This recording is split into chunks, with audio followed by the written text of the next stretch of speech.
Hello everyone, कैसे हैं आप लोग। मैं ऋतु एक बार फिर से आप लोगों के सामने हाजिर हूँ एक नई वीडियो के साथ। इसमें हम लोग एनसीईआरटी के जो 6th क्लास की एनसीईआरटी इसको कवर करने वाले हैं दोस्तों। ज्योग्राफी का पार्ट है, ठीक है। ज्योग्राफी कंप्लीट करने वाले हैं हम लोग इसमें। तो चलिए वीडियो के एंड तक बने रहिए। देखते हैं हम लोग एनसीईआरटी का पहला चैप्टर ज्योग्राफी का, ठीक है। तो क्योंकि जो एनसीईआरटी है आपके परीक्षाओं में बहुत महत्वपूर्ण भूमिका निभाती है, तो इसलिए हम लोग जो है ज्योग्राफी करने वाले हैं दोस्तों। पहला चैप्टर है ज्योग्राफी, क्लास 6 की है ये एनसीईआरटी, है ना। और इसका नाम है सौर मंडल में पृथ्वी। सौर मंडल में पृथ्वी, तो देखते हैं किस तरीके से ये शुरू होती है हमारी। देखिए, सौर मंडल में पृथ्वी, आओ कुछ करके सीखें। तो देखिए, आपको आवश्यकता होगी एक टॉर्च, एक सादा कागज, पेंसिल। ये आओ कुछ करके सीखेगा है, ठीक है। तो देखते हैं कि ये हमारा है जो सौर मंडल। इसमें सौर मंडल में क्या है, हमारा सूर्य है, पृथ्वी है, शनि है। जो सूर्य और सूर्य के जो ग्रह हैं उनके बारे में दिया गया है। सूर्य, तो सूर्यास्त के बाद जिसमें दिखाया गया कि देखिए, सूर्यास्त के बाद आकाश को देखना कितना अच्छा लगता है। आसमान में पहले एक या दो चमकीले बिंदु ही दिखते हैं, लेकिन बाद में क्या होता है, इनकी संख्या बढ़ती जाती है और आप उनकी गणना नहीं कर सकते हैं। और आकाश छोटी-छोटी चमकदार वस्तुओं से भर जाता है, जिनमें कुछ चमकीले होते हैं, जिनमें से कुछ चमकीले होते हैं, कुछ धुंधले होते हैं। ऐसा प्रतीत होता है ना, जैसे कि हम लोग रात को देखते हैं कि शाम होते ही मतलब थोड़ा-थोड़ा चमकीला दिखने लग जाता है, कहीं-कहीं पे मतलब धुंधला दिखने लग जाता है। तो इसमें बताया गया है कि इस तरीके से हम जो है आसमान को देखते हैं तो इस तरीके से दिखाई देता है, ठीक है। फिर इनमें से कुछ टिमटिमाहट अलग-अलग हैं। कुछ टिमटिमाते हैं तारे। फिर ये बिना किसी टिमटिमाहट के चंद्रमा के समान दिखते हैं, है ना। कभी-कभी लगता है कि ये मतलब चंद्रमा के समान है। इन चमकीली वस्तुओं के साथ आप लगभग प्रतिदिन चंद्रमा को भी देख लेते हैं, है ना। इन वस्तुओं के साथ हमको लगभग क्या है, प्रतिदिन चंद्रमा को भी देखते हैं और यह अलग-अलग समय पर अलग-अलग आकार की स्थिति में दिखाई पड़ता है। और इससे इससे कि आप पूर्ण चंद्र को लगभग 1 महीने में 1 बार देख सकते हैं ना। यह जो पूर्ण चंद्रमा है, इस वाली रात को क्या कहा जाता है, पूर्णिमा कहा जाता है। तो इसमें पूर्णिमा की बात कही गई, बताई गई है। एनसीईआरटी जो है आपकी 6th क्लास की है, ओके। तो इसके बाद है 15 दिन के बाद आप इससे नहीं देख सकते हैं, क्योंकि यह एक नए चंद्रमा की रात्रि यानी कि अमावस्या होती है ना। तो 15 दिन के बाद आपको इसको नहीं देखा जा सकता है, क्योंकि जब जब भी हम लोग क्या है आकाश में देखते हैं तो जो चंद्रमा है तो धीरे धीरे करके पहले क्या होता है, छोटा सा दिखाई देता है। एक इस तरीके से दिखाई देगा, इस तरीके से, है ना। इसके बाद थोड़ा सा बढ़ता है, फिर बढ़ते बढ़ते फिर एक पूरा पूर्णिमा हो जाती है, यानी कि पूरा एक बार चंद्रमा हमें आकाश में कैसा देगा, पूरा गोल दिखाई देगा। फिर क्या होगा, फिर इसकी आकार जो घटता जाएगा। तो इसके बाद क्या आती है, अमावस्या आ जाती है, ठीक है। इसी को क्या कहा जाता है, अमावस्या कहा जाता है। क्या नेक्स्ट कहा गया है कि क्या आपको इस बात का आश्चर्य नहीं होता है कि हम दिन के समय में चंद्रमा या इन सभी छोटी चमकीली वस्तुओं को क्यों नहीं देख पाते हैं। ऐसा इसलिए है क्योंकि इस सूर्य के अत्यधिक तेज प्रकाश के कारण रात के समय में चमकीली वस्तुएं को हम दिन में नहीं देख पाते हैं, है ना। जो चंद्रमा और जो तारे वगैरह हैं, केवल रात के ही समय में क्यों दिखाई देते हैं, ऐसा पूछा गया है। तो बच्चों बताएंगे आपकी किस तरीके से क्यों दिन में ये सारी चीजें नहीं दिखाई देती, चंद्रमा और टिमटिमाते तारे। क्योंकि जो सूर्य है, सूर्य का जो प्रकाश है बहुत ही ज्यादा क्या होता है, चमकीला होता है। जिसके कारण हम लोग क्या करते हैं, जो सुबह है और दोपहर की टाइम, दिन के टाइम चंद्रमा और अन्य टिमटिमाते हुए तारों को नहीं देख पाते हैं। देखिए, और एक महत्वपूर्ण क्वेश्चन है, नोट डाउन करेंगे आप लोग। सूर्य, चंद्रमा तथा वे सभी वस्तुएं जो रात के समय में आसमान में चमकती हैं, उसे खगोलीय पिंड कहा जाता है। क्या कहा जाता है, खगोलीय पिंड कहा जाता है, ठीक है ना। तो क्वेश्चन आएगा कि खगोलीय पिंड किसे कहा जाता है, सूर्य। तो बच्चों क्या होगा, खगोलीय पिंड क्या कहलाता है, सूर्य, चंद्रमा तथा वे सभी वस्तुएं जो रात के समय आसमान में चमकती हैं, इसे ही खगोलीय पिंड कहा जाता है। ये आप नोट डाउन करेंगे। कुछ खगोलीय पिंड बड़े आकार वाले और गर्म होते हैं, ये गैसों से बने होते हैं। इनके पास अपनी ऊष्मा तथा प्रकाश होता है। देखिए, कहा गया है कि कुछ जो आकाशीय पिंड होते हैं ना, जो आकाशीय पिंड क्या होते हैं? आकाशीय पिंड जो सूर्य, चंद्रमा और वे सभी वस्तुएं जो रात के समय में हमें आसमान में दिखाई देती है, चमकती हुई दिखाई देती है, उसे हम खगोलीय पिंड कहते हैं। लेकिन जो कुछ खगोलीय पिंड होते हैं वो बहुत गर्म होते हैं, बहुत बड़े आकार के होते हैं और यह गैसों से बने होते हैं। किससे? खगोलीय पिंड क्वेश्चन अगर आ गया तो कुछ जो खगोलीय पिंड है वो किससे बने होते हैं? वो बने होते हैं, गैसों से बने होते हैं। खगोलीय पिंड के इनका निर्माण किससे होता है? गैसों से निर्माण होता है इनका, ठीक है। और कुछ खगोलीय पिंडों के पास अपनी ऊष्मा तथा प्रकाश होता है जिसे वो बहुत बड़ी मात्रा में उत्सर्जित करते हैं। इन खगोलीय पिंडों को तारा भी कहा जाता है, ठीक है। और सूर्य भी एक तारा है, जो आपको बड़ा सा सूर्य दिखाई देता है दिन में, जो हमें क्या प्रकाश देता है ना, अंधकार को दूर करता है। उसे जो है वो क्या है? तारा। एक सूर्य ये भी एक तारा ही है, ठीक है। इन खगोलीय पिंडों को तारा भी कहा जाता है, ठीक है। तो इसको भी ध्यान में रखेंगे। कुछ जो खगोलीय पिंड है उनको तारा भी, तारा के नाम से भी जाना जाता है, इसको भी ध्यान में रखेंगे आप लोग, ठीक है। तो हमने क्या सीखा अभी? हमने ये सीखा, जो बच्चों हमने क्या सीखा अभी कि सूर्य, चंद्रमा तथा वे सभी वस्तुएं जो रात के समय में आसमान में चमकती हैं उसे क्या कहा जाता है? खगोलीय पिंड कहा जाता है। और खगोलीय पिंड क्या कैसे होते हैं? गर्म होते हैं, बड़े आकार के होते हैं और गैसों से बने होते हैं। और जो खगोलीय पिंड है इनकी अपनी ऊष्मा होती है, अपनी अपना प्रकाश होता है, अपनी जो है गर्माहट होती है, ठीक है ना, ऊष्मा होता है, जिसे वो बड़ी मात्रा में क्या करते हैं? उत्सर्जित करते हैं, यानी कि अ, उत्सर्जन करते हैं उसका, ठीक है ना। और इन खगोलीय पिंडों को हम लोग क्या कहते हैं? तारा भी कहते हैं, ठीक है। सूर्य भी क्या है? एक तारा है। सूर्य सूर्य भी क्या है? एक तारा है, ओके। इसको आप लोग याद रखेंगे। क्वेश्चन आएगा कि सूर्य क्या है? एक तारा है, ठीक है, ग्रह नहीं है वो। सूर्य एक तारा है, ओके। नेक्स्ट देखते हैं, नेक्स्ट पेज में लिखा है, रात के समय चमकते हुए अनगिनत तारे के समान ही है। जो रात का जो सूर्य है वो जो रात के अनगिनत तारे हैं ना उसके समान ही है, लेकिन वो पृथ्वी से बहुत ज्यादा नजदीक होने की वजह से यह बहुत बड़ा दिखाई देता है ना। इसलिए ये दिखाई देता है। लेकिन जो तारे होते हैं छोटे क्यों दिखाई देते हैं? क्योंकि वो बहुत दूर है। ये तारे जो है हमसे बहुत दूर होने के कारण हम लोगों को उनकी उसकी उष्मा या प्रकाश महसूस नहीं करते हैं और वे अत्यंत छोटे दिखाई देते हैं। आपने अवश्य ध्यान दिया होगा कि कुछ दूरी से देखने पर सभी वस्तुएं क्या है? छोटी दिखाई देती हैं। इसी तरह से तारे भी हैं जो क्या है बहुत अधिक दूरी होने के कारण वो हमें छोटी दिखाई देता है, ठीक है ना। जैसे कि हम लोग जो जहाज देखते हैं ना, जहाज यानी कि शिप वाली जहाज नहीं, ये कौन सी जहाज है? हवाई जहाज। हवाई जहाज जो एरोप्लेन है उसको हम लोग क्या करते हैं? देखते हैं अगर ऊपर तो बहुत ही छोटा दिखाई देता है। जो नजदीक से जाता है वो तो बड़ा दिखाई देता है, लेकिन जो बहुत आसमान में बहुत दूर ऊपर उड़ता है वो क्या दिखाई देता है? वो छोटा दिखाई देता है। इसीलिए क्या है, जो तारे भी हैं वो बहुत ही दूर है पृथ्वी से, इस वजह से वो छोटे छोटे नजर आते हैं। लेकिन ये सूर्य की भांति ही, यानी कि सूर्य की तरह ही क्या है? बड़े होते हैं, लेकिन वो अधिक दूरी होने के कारण छोटे दिखाई पड़ते हैं। ओके बच्चों, नेक्स्ट देखते हैं, रात्रि में आसमान की ओर देखते समय। रात्रि में जो है आसमान की ओर देखते समय आप तारों के विभिन्न समूहों द्वारा बनाई गई विविध आकृतियों को देख सकते हैं। जो आपको जब हम लोग आसमान देखते हैं तो क्या लगता है कि जैसे कि पहले जो गांव में बच्चे होते थे तो अपने दादी दादा या नानी नाना के साथ बाहर जो गर्मियों के टाइम पे सोते थे तो आसमान में देखते थे और पूछते थे कि ये तारे मतलब कैसे चमकते हैं, या बहुत सारी बातें करते थे, है ना। उसी तरह से ये रात्रि में जो भी आसमान में आप दिखाई देंगे कि जैसे कि अलग अलग तारे हैं, अलग अलग क्या है डिजाइन बना रहे हैं, बच्चे बात करते हैं ना कि ये अलग अलग से क्या है तारों का समूह बन रहा है, या फिर तारे किसकी तरह दिख रहे हैं? डॉग की तरह दिख रहे हैं या फिर किसी और की तरह। तो जो विभिन्न आकृतियां हमें दिखाई देती हैं उन आकृतियों को क्या कहा जाता है? नक्षत्र मंडल कहा जाता है, ओके। उसी में एक अर्सा मेजर या बिग पियर इसी प्रकार का एक नक्षत्र मंडल है।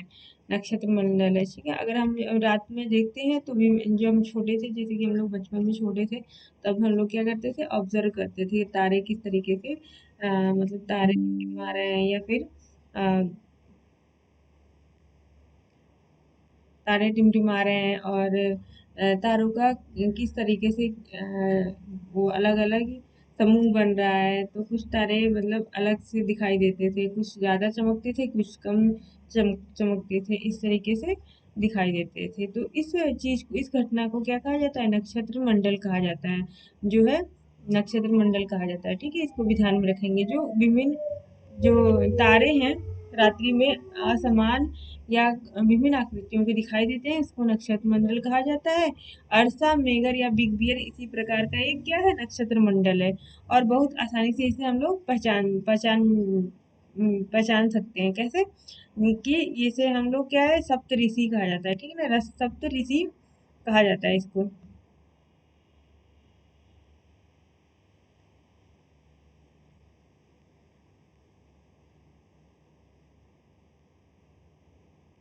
सप्त ऋषि या सप्त सात ऋषि कहा जाता है। इस जो अर्सा मेजर या बिग बियर है, ठीक है ना, इसको भी आप नोट डाउन करिए। यह 7 तारों का समूह है। अंडरलाइन कर लीजिए अपने बुक में या कॉपी में, नोट डाउन कर लीजिए कि जो अर्सा या मेजर बिग बियर है, एक यह एक नक्षत्र मंडल है। और क्या है, इसको सप्तऋषि या सप्त तारा भी कहा जाता है। यह तारा जो है 7 तारों का समूह है। 7 तारों का समूह है, जैसा कि आप इस पिक्चर में देख सकते हैं। 7 तारों का समूह है ना, 2 2 4 2 6 1 7। ये देखिए इस तरीके से ये 7 तारों का समूह है। इसे सप्त तारा या क्या कहा जाता है, अर्सा मेजर या बिग बियर कहा भी जाता है। ओके। और यहाँ पे ध्रुव तारा नजर आ रहा है, ये ध्रुव तारा है, ये हमेशा चमकता रहता है। इसको भी ध्यान में रखेंगे आप लोग।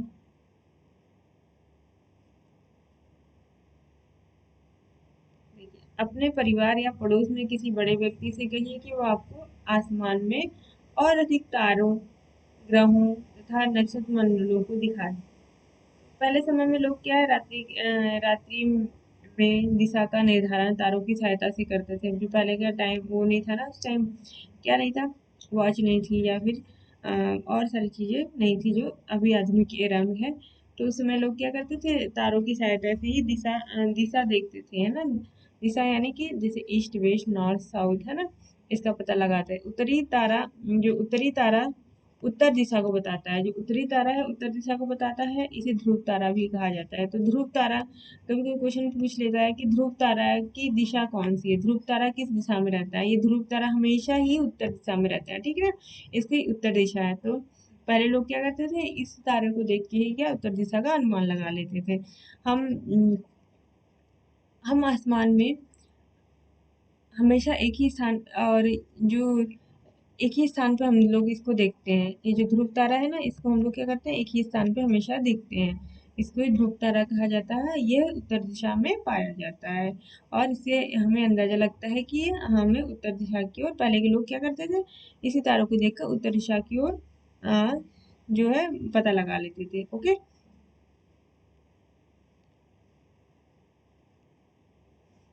कुछ खगोलीय पिंडों में अपना प्रकाश ऊष्मा नहीं होती है, वे तारों के प्रकाश से प्रकाशित होते हैं। ऐसे पिंड क्या है, ग्रह कहलाते हैं। तो ग्रह ग्रह की डेफिनेशन है, एक प्लेनेट किसे कहा जाता है। प्लेनेट की डेफिनेशन आप लोग यहाँ से नोट डाउन करेंगे। कुछ जो खगोलीय पिंड है, जैसे कि पृथ्वी है ना, पृथ्वी है, शनि है, आपका मंगल है, इन सब की अपने प्रकाश और ऊष्मा नहीं होती है, यानी प्रकाश और ऊष्मा नहीं होती है। तो यह क्या कहलाते हैं, दूसरे तारों के प्रकाश से प्रकाशित होते हैं। ऐसे पिंड हमें क्या कहलाते हैं, ऐसे पिंड को ग्रह कहा जाता है, ग्रह कहा जाता है। तो इसको भी ध्यान रखेंगे, है ना। ग्रह जिसे अंग्रेजी में प्लेनेट कहा जाता है ना। प्लेनेट अंग्रेजी में ग्रह को क्या कहा जाता है, प्लेनेट कहा जाता है। और यह ग्रीक भाषा के प्लेनेटाई शब्द से बना है। ग्रीक भाषा के प्लेनेटाई शब्द से बना है, जिसका अर्थ क्या होता है दोस्तों, एक ग्रह, है ना। इसका अर्थ होता है परिभ्रमक या चारों ओर घूमने वाला, चारों ओर घूमने वाला, ठीक है ना। प्लेनेटाई का अर्थ होता है चारों ओर घूमने वाला। पृथ्वी, जो पृथ्वी है जिस पर हम रहते हैं, यह भी एक क्या है, ग्रह है, और यह अपना संपूर्ण प्रकाश एवं ऊष्मा सूर्य से प्राप्त करती है ना, सूर्य से प्राप्त करती है, जो पृथ्वी के सबसे नजदीक का तारा है। जो पृथ्वी के सबसे नजदीक का तारा कौन है, सूर्य है, और सूर्य से ही हम लोग क्या करते हैं, प्रकाश ऊष्मा सारी चीजें ऑब्जर्व करते हैं, है ना, लेते हैं। और पृथ्वी को सभी बहुत अधिक दूरी से जैसे चंद्रमा से देखने पर यह चंद्रमा की तरह चमकती हुई प्रतीत भी होती है। तो पृथ्वी को अगर हम लोग चंद्रमा पर जाके देखेंगे तो ये चंद्रमा जैसी चमकेगी, है ना। तो इसमें पृथ्वी में क्या है, अपना प्रकाश और उष्मा नहीं होती है, तो यह ग्रह कहलाता है। ग्रह की डेफिनेशन भी आप लोग क्या करेंगे, यहाँ से नोट डाउन कर लेंगे आप लोग, ठीक है। और कुछ रोचक तथ्य पढ़ लेते हैं। बृहस्पति तथा शनि और यूरेनस के चारों ओर छल्ले हैं। तो क्वेश्चन ये भी पूछा जा सकता है कि जो छल्ले, चारों ओर छल्ले वाले ग्रहों के नाम बताइए। तो आपका आंसर होगा पृथ्वी, शनि और यूरेनस, है ना। ये छल्ले हैं विभिन्न प्रकार के पदार्थों के असंख्य छोटे छोटे पिंडों से बनी पट्टियां हैं, और पृथ्वी से इन छल्लों को शक्तिशाली दूरबीन की सहायता से देखा जा सकता है। इनको जो है, इन जो छल्लों को किससे देखा जाता है, दूरबीन की सहायता से हम लोग पृथ्वी से भी इसको देख सकते हैं। बृहस्पति, शनि और यूरेनस में क्या होते हैं, विभिन्न प्रकार के छल्ले देखे जाते हैं। और ये छल्ले किसके बने होते हैं, ये पिंडों से बने पट्टियां हैं। ओके, ये है हमारा प्यारा सा क्या है, सौर मंडल। इसको आप देख लीजिए।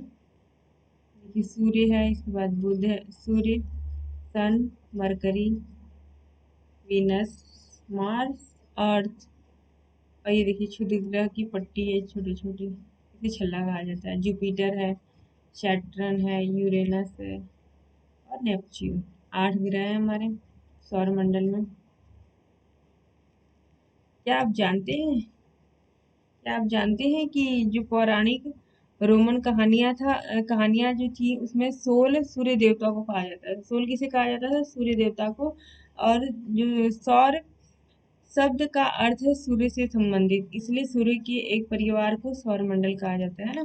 सौर मंडल क्यों कहा जाता है, क्योंकि सौर शब्द का अर्थ है सूर्य, सूर्य और सूर्य से संबंधित सौर मंडल, सोलर सिस्टम कहा जाता है। सौर शब्द का उपयोग करते हुए अधिक शब्दों को लिखिए आप लोग कॉपी में। ओके, आसमान में दिखने वाला एक उपग्रह भी है जिसे चंद्रमा के नाम से जाना जाता है, और ये हमारे पृथ्वी का सहचर है, इसके चारों ओर चक्कर लगाता है। तो उपग्रह क्या है, ग्रहों का चक्कर लगाते हैं, इसको हम लोग उपग्रह कहा जाता है, ठीक है। और हमारी जो पृथ्वी है, पृथ्वी के समान 7 अन्य ग्रह हैं जो सूर्य से प्रकाश तथा ऊष्मा प्राप्त करते हैं। और उनमें से कुछ के पास अपने चंद्रमा, जो चंद्रमा भी है, ठीक है। यानी कि जो ग्रह है, ग्रहों के पास अपने उपग्रह भी हैं जो चंद्रमा की भांति ही उनका चक्कर लगाते हैं ग्रहों का। ओके, देखते हैं सौर मंडल, ठीक है। सौर मंडल जो है क्या है, जो सौर मंडल है, सूर्य उसमें शामिल है, 8 ग्रह शामिल है और उपग्रह शामिल है। कुछ खगोलीय पिंड है जैसे कि क्षुद्र ग्रह और उल्का पिंड मिलकर सौर मंडल का निर्माण करते हैं। तो सौर मंडल किसे कहा जाएगा, सूर्य और 8 ग्रह, उपग्रह और खगोलीय पिंड जैसे क्षुद्र ग्रह, उल्का पिंड को मिलकर हमारा सौर मंडल का निर्माण होता है, यानी कि सौर मंडल कहलाता है ना। और इसमें हम लोग जो सूर्य है उसका मुखिया है, सूर्य जो है उसका मुखिया है सौर मंडल का, जैसे कि जिसे हम क्या कहते हैं, सौर परिवार के नाम से जाना जाता है, ठीक है ना। सूर्य उसका मुखिया, सौर मंडल में 8 ग्रह हैं और कुछ उपग्रह हैं जिसको हम लोग क्या कहा जाता है, सौर मंडल कहा जाता है, ठीक है। अब हम लोग पढ़ेंगे सूर्य के बारे में। सूर्य जो है वो सौर मंडल के केंद्र में स्थित है, यानी कि सबसे बीच में स्थित है, केंद्र में, है ना, सेंटर में। और यह बहुत बड़ा है और अत्यधिक गर्म गैसों से बना है। जो सूर्य है वो बहुत गर्म है, गर्म गैसों से बना है। इसका जो खिंचाव बल है, इससे सौर मंडल को बांधे रखता है। जो सूर्य है ना, वो उसका खिंचाव बल सबसे ज्यादा है, और यह जो है सौरमंडल को बांधे रखता है ना। सूर्य और सौरमंडल के लिए प्रकाश एवं ऊष्मा का एकमात्र स्रोत है, यानी कि जो सूर्य है वो सौरमंडल के प्रकाश और ऊष्मा का मात्र एक ही स्रोत है। इसी से ही हमें ऊष्मा और प्रकाश दोनों मिलता है।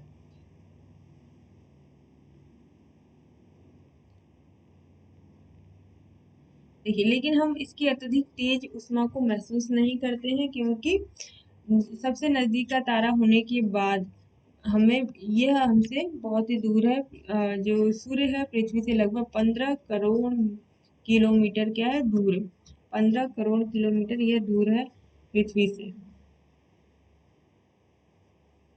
ओके, तो बच्चों नेक्स्ट देखते हैं ग्रह। ग्रह, और इसमें शब्द की उत्पत्ति देख लेते हैं। ज्योग्राफी शब्द की जो है उत्पत्ति कहाँ से होती है। ऐसे बहुत से शब्द हैं जिनका उपयोग हम भाषा में करते हैं, अक्सर दूसरी भाषाओं से लिए गए शब्द हैं। उदाहरण के लिए देखें कि ज्योग्राफी एक शब्द है। ज्योग्राफी क्या है? एक शब्द है। यह भी ग्रीक भाषा से लिया गया है ना। ग्रीक भाषा से लिया गया है, जिसका अर्थ है क्या? पृथ्वी का विवरण। पृथ्वी का ज्योग्राफी का अर्थ क्या है? पृथ्वी का विवरण। यह ग्रीक भाषा से लिया गया है, और यह दो ग्रीक शब्दों से मिलकर बना है, जैसे कि जी और ग्राफिया। जी का मतलब है पृथ्वी, और ग्राफिया का अर्थ है लिखना। ओके, तो मतलब पृथ्वी के बारे में लिखना। और इसके बारे में देख लेते हैं। जियोलॉजी का अर्थ है, जियोलॉजी है पृथ्वी का अध्ययन, है ना, पृथ्वी का अध्ययन। और जियोमेट्री का अर्थ है पृथ्वी का मापन। और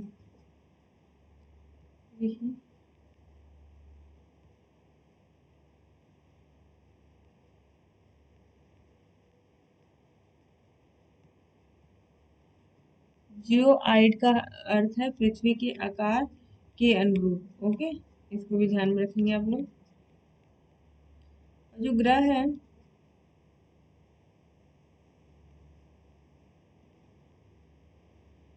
सौरमंडल, ग्रह हमारे सौरमंडल में 8 ग्रह के बारे में पढ़ लेते हैं, जान लेते हैं ग्रह क्या होते हैं। जो हमारे सौरमंडल में 8 ग्रह हैं, सूर्य से दूरी के अनुसार वे, देखिए सूर्य से दूरी के अनुसार बुध है, फिर शुक्र है, पृथ्वी है, मंगल, बृहस्पति, शनि, यूरेनस तथा नेपच्यून। यानी कि सबसे पहले क्या आएगा? बुध आएगा, इसके बाद शुक्र आएगा, फिर पृथ्वी आती है, इसके बाद मंगल, फिर इसके बाद बृहस्पति, फिर शनि, फिर यूरेनस एंड लास्ट में नेपच्यून। सूर्य से उनकी दूरी के अनुसार अंग्रेजी ग्रहों को अंग्रेजी में भी याद करने का आसान तरीका है, जैसे कि माई वेरी इफिशियंट। एम से क्या होगा? मरकरी, वी से वीनस, इफिशियंट, देखिए ई से होगा अर्थ, मदर, एम से होगा मार्स, जेड से, जे से जस्ट, सर्व, अस, नट्स, है ना। इसको, इस लाइन को आप लोग याद कर लेंगे तो इसमें आपका पूरे ग्रहों के नाम याद हो जाएंगे। एम से है mercury, Venus, earth, Mars, Jupiter, and S से आपका सैटर्न, यूरेनस, नेपच्यून। ठीक है, ये आपके 8 ग्रहों के नाम है। My very efficient mother just serve us nuts. ठीक है, इसको आप लोग इस लाइन को याद करेंगे तो आपको 8 ग्रहों के नाम भी याद हो जाएंगे। ओके, और इसके बाद देख लेते हैं सौर मंडल के सभी 8 ग्रह एक निश्चित पथ पर सूर्य का चक्कर लगाते हैं, और ये दीर्घ वृत्ताकार में फैले हुए हैं। ठीक है ना, ये कक्षा कहलाती है। और जो सौर मंडल है उसके सूर्य के चारों ओर 8 ग्रह हैं जो चक्कर लगाते हैं, इसी को हम लोग क्या कहा जाता है? एक कक्षा कहलाती है ना, कक्षा कहलाती है। इसके बाद बुध सूर्य के सबसे नजदीक का ग्रह है, जो है यह अपनी कक्षा से सूर्य के चारों ओर एक चक्कर लगाने में लगभग 88 दिन 88 दिन लगाता है। यानी कि यह एक परिक्रमा पूरा करने में, एक चक्कर लगाने में 88 दिन लगाता है। और सूर्य को पृथ्वी का जुड़वा ग्रह माना जाता है, और सूर्य को पृथ्वी का जुड़वा ग्रह भी माना जाता है। और क्योंकि इसका आकार और आकृति लगभग क्या है? पृथ्वी के समान है, तो इसको क्या कहा जाता है कि यह एक जुड़वा बहन है, या फिर जुड़वा ग्रह कहा जाता है। किसको? पृथ्वी को और शुक्र को, है ना।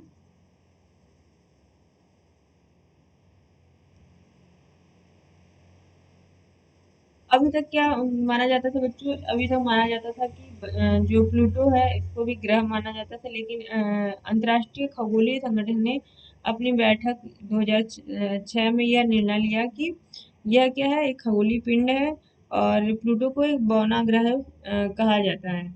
ठीक है, तो यह ग्रह से हटकर क्या हो गया, बौना ग्रह हो गया है ना। इसको अपने ध्यान में रखें, पहले 9 थे लेकिन अब क्या है, इसको हटा, प्लूटो को हटा दिया गया, तो 8 ही ग्रह हमारे बचते हैं। कुछ घटनाएं लिखी हुई हैं कि रात में आसमान को देखकर मनुष्य हमेशा मोहित हुआ है। खगोलीय पिंड में उनकी गति के संबंध में अध्ययन करने वाले को खगोल शास्त्र कहा जाता है। खगोल शास्त्री किसे कहते हैं, जो खगोलीय पिंड हो और उसकी गति के संबंध में अध्ययन का स्टडी करता है, उसे ही खगोल शास्त्री कहा जाता है। और जो आर्यभट्ट थे, हमारे प्राचीन भारत के खगोल शास्त्री थे, आर्यभट्ट थे जो, वो क्या थे, खगोल शास्त्री थे हमारे प्राचीन भारत के। इन्होंने ही कहा था कि सभी जो ग्रह हैं और वो किसका चक्कर लगाते हैं, सूर्य का चक्कर लगाते हैं, और सूर्य के प्रकाश के कारण ही ये चमकते हैं। ठीक है, इनकी बातें आज भी क्या है, मानी जाती हैं। इसके बाद हम लोग पृथ्वी के बारे में देख लेते हैं।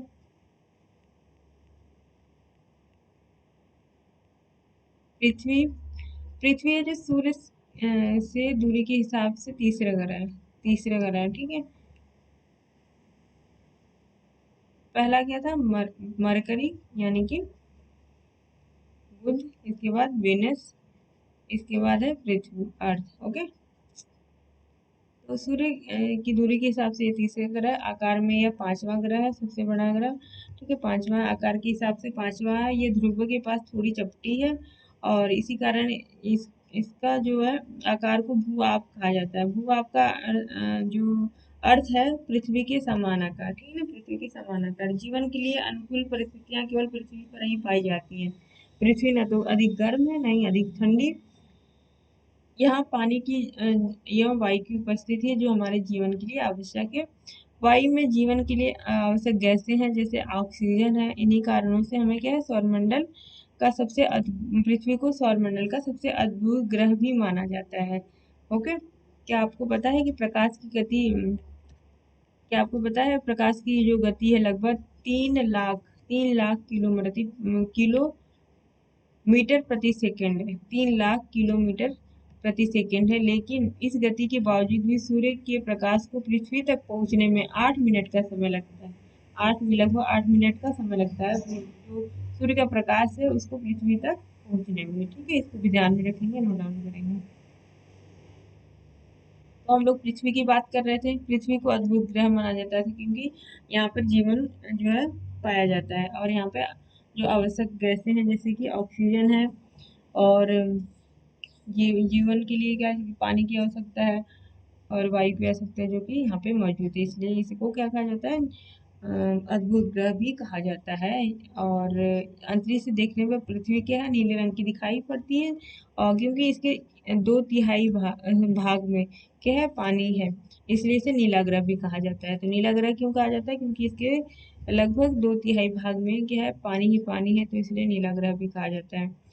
और रोचक तथ्यों के बारे में जान लेते हैं। नील आर्मस्ट्रांग जो पहले व्यक्ति हैं जिन्होंने 20 जुलाई 1969 को सबसे पहले चंद्रमा की सतह पर कदम रखा। इन्होंने कौन, नील आर्मस्ट्रांग। 20 जुलाई 1969 को इन्होंने क्या है, चंद्रमा पर गए, वो सबसे पहले उन्होंने कदम रखा। इसके बाद हम लोग चंद्रमा के बारे में पढ़ लेते हैं। जो चंद्रमा है हमारी पृथ्वी के पास एक केवल उपग्रह जिसको हम लोग चंद्रमा कहते हैं। इसका व्यास जो है पृथ्वी के व्यास का 1/4 है दोस्तों, 1/4। ठीक है, 1/4 है। और इतना बड़ा जो है इसलिए प्रतीत होता है क्योंकि यह हमारे ग्रह के अन्य खगोलीय पिंडों से क्या है, अपेक्षाकृत नजदीक है, इसलिए सबसे बड़ा प्रतीत होता है। और यह हमसे लगभग कितना, 3,84,400 किलोमीटर क्या है, दूरी पर है यह पृथ्वी। देखिए, इसमें रॉकेट का प्रक्षेपण भी किया गया है, रॉकेट का पृथ्वी का गिरना, ये सारी चीजें। उपग्रह, देखिए इस उपग्रह की डेफिनेशन दी गई, इसको नोट डाउन करेंगे आप लोग। जो उपग्रह है एक खगोलीय पिंड है जो ग्रहों के चारों ओर उसी प्रकार चक्कर लगाता है जिस प्रकार सूर्य के चारों ओर चक्कर लगाते हैं कौन? ग्रह जो चक्कर लगाते हैं, तो इसको हम लोग क्या कहते हैं? उपग्रह कहते हैं। इसके बाद मानव निर्मित उपग्रह। जो मानव निर्मित उपग्रह है, एक कृत्रिम पिंड है, यह वैज्ञानिकों द्वारा बनाया गया है। जो साइंटिस्ट है हमारे, उनके द्वारा बनाया गया है, जिसका जो उपयोग है, जिसका यूज ब्रह्मांड के बारे में जानकारी प्राप्त करने के लिए किया जाता है और पृथ्वी के संचार माध्यम के लिए किया जाता है। जो हमारे संचार माध्यम है उसके लिए कम्युनिकेशन जो है ना, वो इसी से चलता है। किससे? जो मानव निर्मित कृत्रिम कृत्रिम जो उपग्रह है, ठीक है। इसे रॉकेट के द्वारा क्या है, कहाँ भेजा जाता है? अंतरिक्ष में भेजा जाता है और पृथ्वी की कक्षा में स्थापित कर दिया जाता है। कुछ जो भारतीय उपग्रह हैं उसके नाम देख लेते हैं। इनसैट है, IRS है, एजुसैट है, इत्यादि। ये भारतीय क्या है? कृत्रिम उपग्रह हैं। फिर देखते हैं हम लोग चंद्रमा का एक चक्कर लगभग, जो पृथ्वी पर एक चक्कर लगाता है 27 दिन में पूरा करता है। चंद्रमा पृथ्वी पर एक चक्कर 27 दिन में पूरा करता है और यह अपने अक्ष पर भी इसे इतने ही दिन में चक्कर लगाता है। चंद्रमा की जो चंद्रमा की परिस्थितियाँ जीवन के अनुकूल नहीं है, यानी कि वहाँ पर क्या जीवन नहीं पाया जाता है। लेकिन जो इसकी सतह पर पर्वत, मैदान और गड्ढे जो दिखाई देते हैं, है ना, कभी हम लोग जब बचपन थे तो सोचते थे कि इसके यहाँ पे क्या है, ये गड्ढे क्यों, ये आसमान में चांद पे क्या है, कुछ काला काला धब्बा दिखाई पड़ता था। तो यह जो गड्ढे हैं, तो सतह पर पर्वत, मैदान और गड्ढे हैं जो चंद्रमा की सतह पर छाया बनाते हैं। जो पृथ्वी पर जो पर्वत है, मैदान है ना, वही क्या है, वहाँ पे चंद्रमा पर छाया बनाते हैं और पूर्णिमा के दिन चंद्रमा पर इसकी छाया को देखा जा सकता है, ठीक है। इस बार क्षुद्र ग्रहों के बारे में हम लोग जान लेते हैं। क्षुद्र ग्रह क्या होते हैं? तारों, ग्रहों या उपग्रहों के अतिरिक्त कुछ असंख्य पिंड छोटे सूर्य के चारों ओर चक्कर लगाते हैं, जिन्हें हम क्या कहते हैं? क्षुद्र का ग्रह कहा जाता है। ये मंगल एवं बृहस्पति कक्षाओं के बीच पाए जाते हैं। ये मंगल और बृहस्पति की कक्षाओं के बीच में पाए जाते हैं। यहाँ पे आपने देखा होगा, ये देखिए, इसमें हम जैसे देख सकते हैं, ये मंगल है और ये जुपिटर है ना। मार्स जुपिटर के बीच में क्या है? क्षुद्र ग्रहों की स्थिति देखी जा सकती है।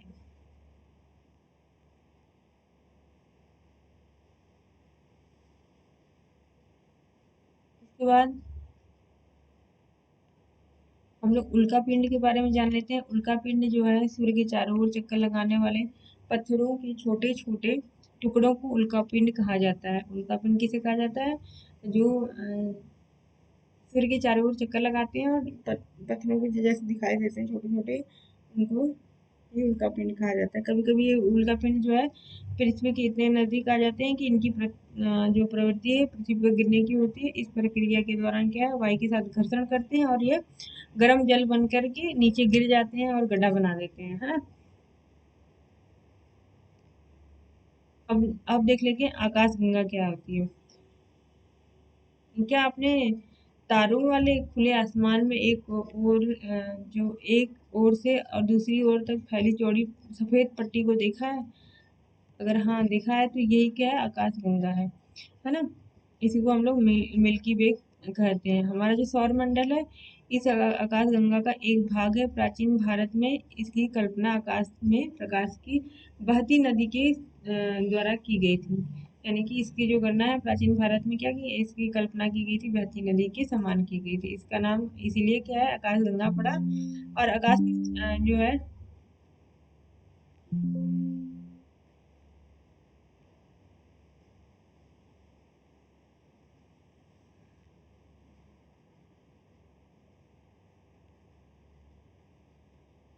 जो आकाश गंगा है, आकाश गंगाएं मिलकर ब्रह्मांड का निर्माण करती है। और जो ब्रह्मांड की विशालता की कल्पना करना अत्यधिक कठिन है। वैज्ञानिक जो है अभी भी इसके बारे में अच्छी जानकारी नहीं जुटा पाए हैं, है ना। और इसके बाद यहीं पे हमारा चैप्टर होता है फिनिश्ड और हम लोग देख लेते हैं इसके क्वेश्चन आंसर। ग्रह और तारों में अंतर बताइए। ग्रह क्या होते हैं दोस्तों? अभी हमने ऊपर पढ़ा ग्रह। ग्रह क्या होते हैं?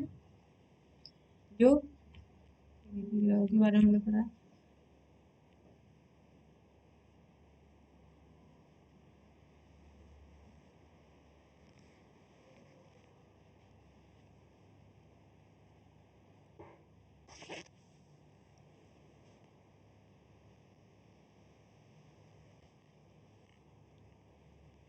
एक मिनट, ग्रह जो है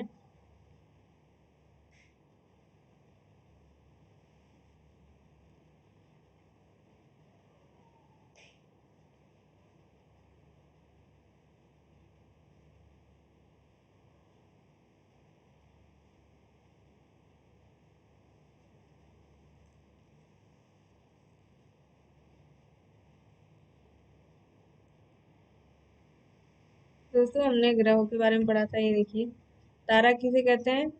तारा जो कुछ खगोलीय पिंड होते हैं और इनके बड़े आकार होते हैं और गर्म होते हैं, इनको ही तारा कहा जाता है। जिनके अपने प्रकाश और उष्मा होती है, उसे क्या कहते हैं? तारा कहते हैं। और जो ग्रह क्या होते हैं? ग्रह जो चारों ओर का चक्कर लगाते हैं, उसके सूर्य के चारों ओर चक्कर लगाते हैं, इनका अपना अपना प्रकाश और उष्मा नहीं होती है, इसको ग्रह कहा जाता है। ठीक है, उसके बाद ये देखते हैं दूसरा क्वेश्चन हम। सौर मंडल से क्या समझते हैं आप? सौर मंडल क्या होता है, ये हमने देख लिया था। सूर्य और उसके 8 ग्रह और उनका पिंड कुछ छोटे छोटे और उपग्रह होते हैं, उसको ही सौर मंडल कहा जाता है। सूर्य से उनकी दूरी के अनुसार सभी ग्रहों के नाम लिखिए, तो आप 8 ग्रहों के नाम लिख ले देंगे। ओके, उसकी दूरी के पहला क्या है? बुध, फिर शुक्र, पृथ्वी, सॉरी बुध, शुक्र, 8 ग्रह है। जो पहला सूर्य है, सूर्य के बाद क्या है? आपका मरकरी आता है, बुध आता है, शुक्र आता है, फिर पृथ्वी आती है, इसके बाद मंगल है, बृहस्पति है, सूर्य है, यूरेनस है और नेपच्यून है। इसको आप लिखेंगे। ठीक है, ये सारे ग्रह हैं उनकी दूरी के अनुसार। नेक्स्ट क्वेश्चन है, पृथ्वी को अद्भुत ग्रह क्यों कहा जाता है? क्योंकि यहाँ पे जीवन पाया जाता है और यह नीला है, और इसमें इसमें 2/3 भाग पे क्या है? पानी है, और इसमें जीवन पाया जाता है, और इसमें बहुत सारे वायु एंड जीवन से संबंधित जो भी चीजें हैं वो उपलब्ध है, इसको इसलिए अद्भुत ग्रह कहा जाता है। नेक्स्ट क्वेश्चन देखते हैं। नेक्स्ट क्वेश्चन है ये, हम हमेशा चंद्रमा के एक ही भाग को क्यों देख पाते हैं? क्योंकि क्या होता है कि इसमें चंद्रमा वाले भाग में पढ़ना पड़ेगा। तो क्योंकि हमारी जो पृथ्वी के पास केवल एक उपग्रह है जिसका नाम है चंद्रमा, इसका व्यास पृथ्वी के व्यास के लगभग 1/4 है, इसलिए हमें क्या है, यह ये 1/4 भाग ही दिखाई पड़ता है। ठीक है ना, एक ही भाग को हम लोग देख पाते हैं। ब्रह्मांड क्या है? ब्रह्मांड को हमने देखा, ये हुई मिल्की वे, है ना, इसको आकाश गंगाएं जो है मिल्की वे का निर्माण करके क्या है, ब्रह्मांड का निर्माण करती है। ये विशालता और ये हम कल्पना का अत्यधिक कठिन है। ठीक है ना, इसकी विशालता की कल्पना करना यानी कि हमारे जो है सोच से भी परे है। आकाश मंडल है करोड़ों तारों और बादलों और गैसों,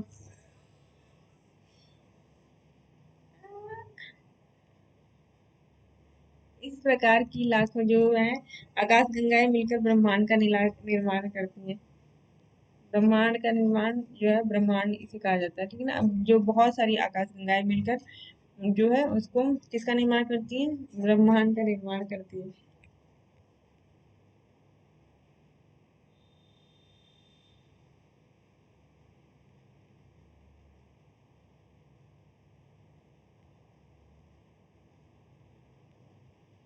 तो ये था दोस्तों हम लोगों का, हमारा पूरा चैप्टर कंप्लीट होता है। सही उत्तर का चयन करिए। किस ग्रह को पृथ्वी का जुड़वा ग्रह कहा जाता है? ये शुक्र को कहा जाता है। फिर नेक्स्ट क्वेश्चन है, सूर्य से तीसरा सबसे नजदीक ग्रह, सूर्य से तीसरा सबसे नजदीक ग्रह आपका क्या है? बुध, शुक्र, पृथ्वी है ना। तो यहीं पे सारे कंप्लीट होते हैं हमारे क्वेश्चन। तो एनसीईआरटी के पूरे चैप्टर हम लोगों ने तैयार कर लिए हैं दोस्तों। कैसा लगा आपको?